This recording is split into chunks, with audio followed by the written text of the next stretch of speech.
நிறைய பேர் நிறைய விதமான ஒரு ஒரு ஒரு விஷயம் சொன்னாங்க. 22nd வந்து வரீங்களே, 1 வீக் தான் இருக்குது கூலி வரதுக்கு.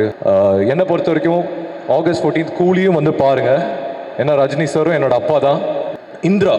இந்திரா வந்து எனக்கு என்ன மாதிரி ஒரு படம் அப்படின்னு சொல்லணும்னா, என் ஃபர்ஸ்ட் படம் தரமணி அப்படின்னு ஒரு படம் ராம் சார் கொடுத்தாரு. அதில் இன்ட்ரடியூஸ் ஆகி இதுக்கப்புறம் ராக்கின்னு ஒரு படம் பண்ணேன், அஸ்வின்ஸ்னு ஒரு ஹாரர் பண்ணேன்.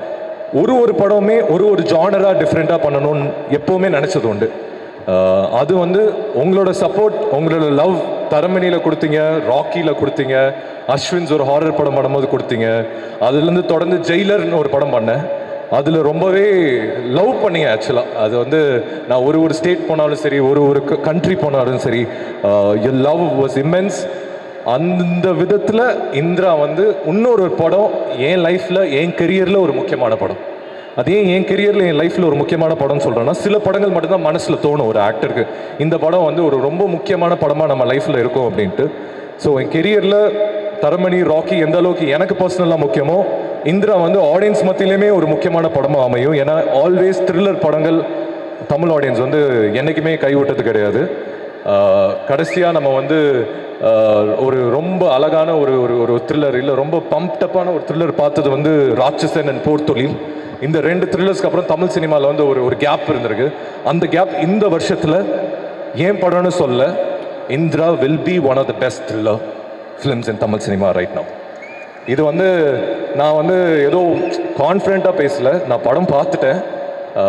எனக்கு அந்த நம்பிக்கை இருக்குது. உங்களுக்கு அந்த நம்பிக்கை கொடுக்கறதுக்கு மட்டும் இல்லை, நீங்கள் தேட்டரில் வந்து இந்த படத்தை பாருங்கள். நான் இந்த வருஷத்தோட பெஸ்ட் த்ரில்லர் ஃபிலிம் சொல்கிறேன்னு உங்களுக்கு தெரியும். இந்த படத்தோட டேட் August 22nd ஃபிக்ஸ் பண்ணும்போது நிறையா பேர் நிறையா விதமான ஒரு விஷயம் சொன்னாங்க. 22nd வந்து வரீங்களே, 1 வீக் தான் இருக்குது கூலி வரதுக்கு, August 14th வரீங்க, August 14th கூலி வருது, 1 வீக் போதுமா, 8 days போதுமா உங்கள் படம் நிற்கிறதுக்கு அப்படின்ட்டு. என்னை பொறுத்த வரைக்கும் August 14th கூலியும் வந்து பாருங்கள். ஏன்னா ரஜினி சாரும் என்னோட அப்பா தான். I really love him so much. And 8 days கழித்து கூலி வருது, 8 days கழித்து இந்திரா வரும்போது நீங்களும் இந்திரா எல்லாருமே தேட்டரில் வந்து பாருங்கள். ஏன்னா ஜெயிலருக்கு அப்புறம் ஒரு 8 days கேப்பில் சாருக்கும் எனக்கும் ஒரு படம் வர்றது வந்து எனக்கு பெருமை.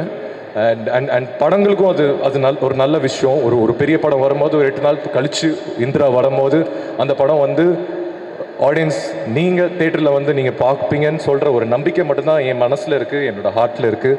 அண்ட் கூலி பாருங்கள், இந்திராவும் பாருங்கள்.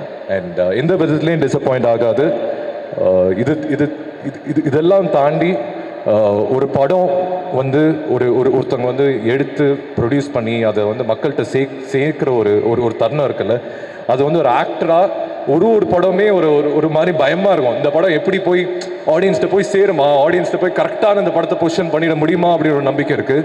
பட் இந்த ஒரு படம் ரிலீஸ் ஆகும்போது எனக்கு ஒரு நர்வஸ்னஸ் இருக்கும், எப்படியாவது இந்த படம் கரெக்டாக பொசிஷன் ஆயிடணும். பட் இந்திரா பொறுத்த வரைக்கும் எனக்கு அந்த ஒரு ப்ரெஷர் இல்லை, அந்த ஒரு நர்வஸ்னஸும் இல்லை. ஏன்னா ஜாஃபர் சார், தேங்க்யூ சார். நீங்கள் வந்து பண்ணுற விதம் எனக்கு தெரிஞ்சு எந்த ப்ரொடியூசருமே இந்த எஃபோர்ட் பண்ண மாட்டாங்க. ஏன்னா அது ஒரு சாதாரண விஷயம் இல்லை. ஏன்னா அவர் இந்த ப்ராஜெக்டை லவ் பண்ணுற விதம் இருக்குல்ல, அது சினிமாவை லவ் பண்ணுறாரு. சினிமாவுக்கு ஏதாவது ஒரு விஷயம் பண்ணணும்னு நினைக்கிறாரு. அவர்கிட்ட நான் வந்து கம்மியாக தான் அவர் இன்ட்ராக்ட் பண்ணியிருக்கேன். பட் அவர் சொல்லும் போது சொல்ல, ஏதாவது நான் பண்ணணும், சினிமாவுக்கு ஏதாவது பண்ணணும், really love this so much அப்படின்னு. Thank you sir. It really means a lot. இந்த படம் யாருக்காக ஜெயிக்கிறதோ இல்லையோ, உங்களுக்காக கண்டிப்பாக அந்த படம் ஜெயிக்கணும்னு நான் வேண்டிக்கிறேன். Thank you sir. நீங்கள் நிறைய படம் ப்ரொடியூஸ் பண்ணணும், நிறைய பேர்த்துக்கு இன்னும் நிறைய லைஃப் தரணும். அது எல்லாத்துக்குமே உங்கள் மனசு தான் காரணம், அது எனக்கு தெரியும். And thank you sir, thank you so much.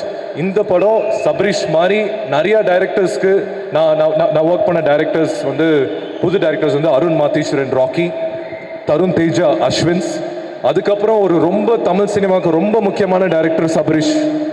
அதில் வந்து நான் இன்றைக்கி சொல்கிறேன் இந்த ஸ்டேஜில், நான் வந்து எதுவும் எக்ஸாஜரேட் பண்ணல.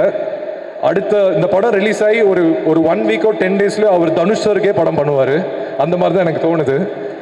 எப்படி அருண் வந்து ராக்கி முடிச்சுட்டு கேப்டன் மில்லர் பண்ணுறாரோ, இந்த தருணத்தில் நான் சொல்கிறேன் அதுக்கான எல்லா பொட்டென்ஷியலும் இருக்கிற ஒரு டைரக்டர். அண்ட் ஏன்னா அந்த படம் அந்த மாதிரி வந்திருக்கு. இந்திராஸ் come out so beautifully. Press and media, இது வந்து உங்கள் படம். நான் வந்து ராக்கிக்கோ அஸ்வின்ஸோ சொன்னனோ, இந்த படம் நீங்கள் தேட்டர் வரும்போதுக்கு முன்னாடி will show you press show. இந்த படம் நான் பர்சனலாக கேட்டுக்கிறேன், நிறைய பேர்த்தோட லைஃப் இருக்குது, ஒரு நல்ல படம் கொடுத்துருக்கோம்.